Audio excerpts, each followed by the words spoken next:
Well, each year at Commodity Classic, the American Soybean Association honors those in conservation with the ASA Legacy Conservation Award.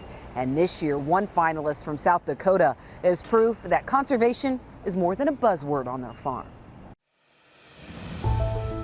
Conservation is what we've been doing here for 30-some years, and it's why we're still here. Brian Johnson's conservation efforts have him following in the footsteps of his father, Alan. See how mellow it is. An early innovator who originally used no-till to help conserve water.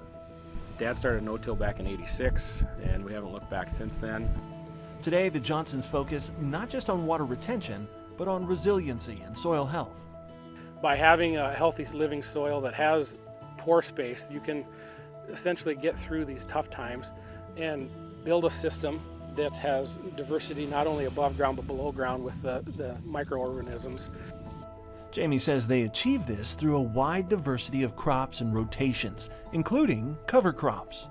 We've done cover crops for over 12, 13 years now, and it's part of our rotation. It's part of what we do. We don't even think twice about not using them. It is just as important as everything else that we do on our farm. But she believes the real key is their regenerative and holistic approach to conservation. The whole farm, every single acre works in tandem, works in sync.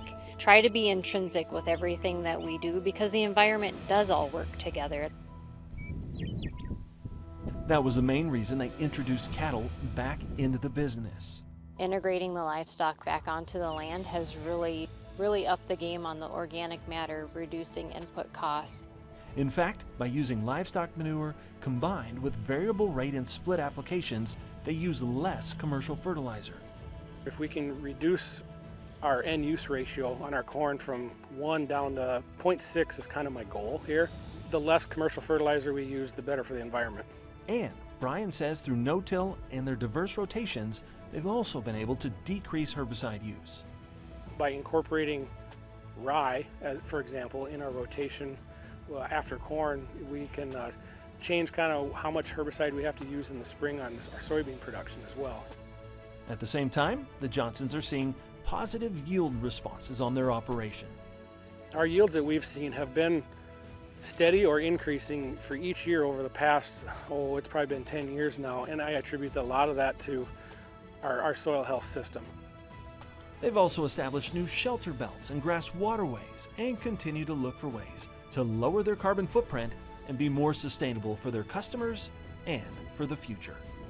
We are very passionate about what we do, and that's why we do the things we do, is so that we can hopefully create a legacy of nurturing the land. Congratulations to all the finalists, and next weekend we will share you the story of the national winner that was announced this week. All right, we need to take a quick break, and then John Phipps has customer support. Lots of questions about Ukraine.